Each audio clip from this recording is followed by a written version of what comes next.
jauh lebih tinggi kedudukannya daripada saya sendiri. Tapi cukup kita katakan di sini bahawa al-akhlaq dan adab yang dipamerkan oleh Imam Haddad banyak boleh kita dapati dalam buku beliau yang bertajuk Dakwah Utama, dakwah yang sempurna. Jadi, dan peringatan yang utama. Buku ini telah diterjemahkan dalam bahasa Melayu oleh guru saya Habib Muhammad bin Muhammad bin. Dan kita diisyorkan untuk membaca buku ini kerana dia menunjukkan kepada kita bagaimana kita bermuamalat dengan diri kita sendiri, dengan Allah, dengan Rasul, dengan pemimpin, dengan anak, dengan isteri, dengan orang bawahan dan seterusnya. Imam Haddad bukan seorang yang menggunakan otak fikiran dia sendiri, kerana dia selalu satu berdasarkan Al-Quran dan Sunnah Rasulullah SAW. Ini dalil kita boleh rangkap dari buku beliau yang bertajuk Nasihat Wasa'il Imaniyah ataupun Nasihat Agama dan Wasiat Iman tentang Lailatul Qadar. Walaupun berbanyak hadis dan athar daripada para salaf Rasulullah SAW tentang bila akan jatuhnya Lailatul Qadar, Imam Al-Haddad untuk mengikhtiarkan diri dia sendiri telah menukilkan dalam buku tersebut bahawa beliau lebih cenderung untuk mengamalkan setiap malam dalam bulan Ramadan dengan amalan yang sepenuhnya, dengan amalan yang sama.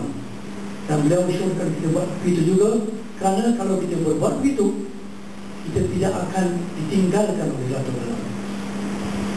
Jadi kalau kita orang yang bakhil, mungkin kita nak cari Lailatul Qadar dengan akhir 10 hari Ramadan. Tapi Imam Haddad untuk meninggikan kedudukan beliau, si Allah SWT telah mengamalkan amalan yang sama pada tiap-tiap malam bulan Ramadan. Dan tidak syak lagi beliau akan menerima, menjumpa dan begitu juga dia nasarkan kepada kita semua supaya kita tidak dapat ditinggalkan dengan Lailatul Qadar. Jadi saya ingat sampai di sini saja. Majlis hall yang penting yang kita adakan di sini ialah bukan untuk memasyhurkan Imam Haddad, bukan untuk memasyhurkan hal-hal macam saya sendiri, tapi mereka seperti saya yang telah menjamah dan telah menikmati lazatnya ilmu-ilmu yang disyarahkan oleh Imam Haddad dan kasidah-kasidah beliau dan nasihat-nasihat beliau adalah menjadi tanggungjawab kita yang telah tahu, yang telah kenal dan telah menikmati kelazatan ini untuk menyampaikan kepada orang lain.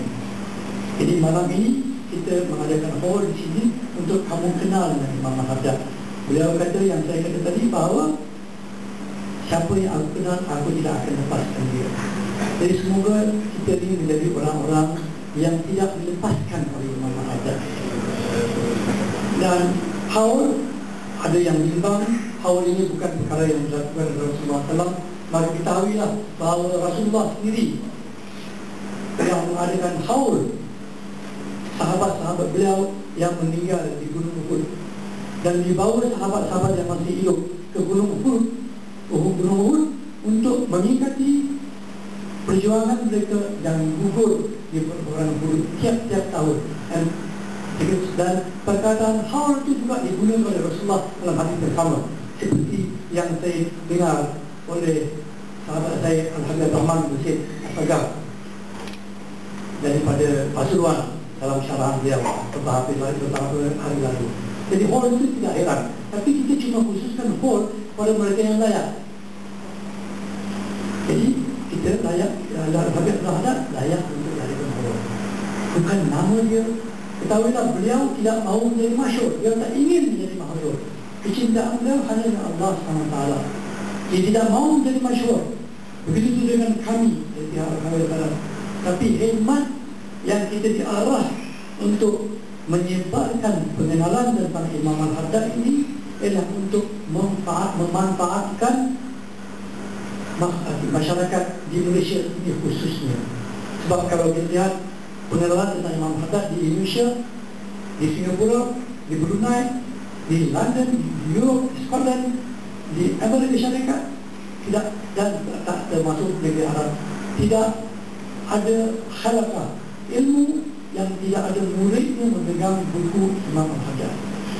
Dan ketahuilah bahawa mereka yang membaca buku kitab Imam Haddad, mereka akan merasa nikmatnya. Dan bila diulangi buku tersebut, maka akan keluar rahsia-rahsia yang belum keluar sebelumnya. Inilah yang pengalaman mereka yang telah mengulangi buku Imam Haddad yang tidak dimakan masa atau dimakan zaman. Alhamdulillah, saya bersyukur kepada Allah SWT yang telah mengizinkan kita untuk mengenalkan Imam Haddad kepada masyarakat Malaysia selama 10 tahun yang lalu. Dan kita harap, dan saya tidak akan berdiri di sini tahun-tahun akan datang kerana saya tidak layak. Dan insya-Allah pada tahun yang ke-20, kalau saya masih hidup, saya akan ke sini untuk menyampaikan lagi kata-kata yang saya telah dan sedang mempelajari daripada Imam Haddad. Jadi saya berhenti di sini. Assalamualaikum wabillahi taufiq wal hidayah. Assalamualaikum warahmatullahi wabarakatuh.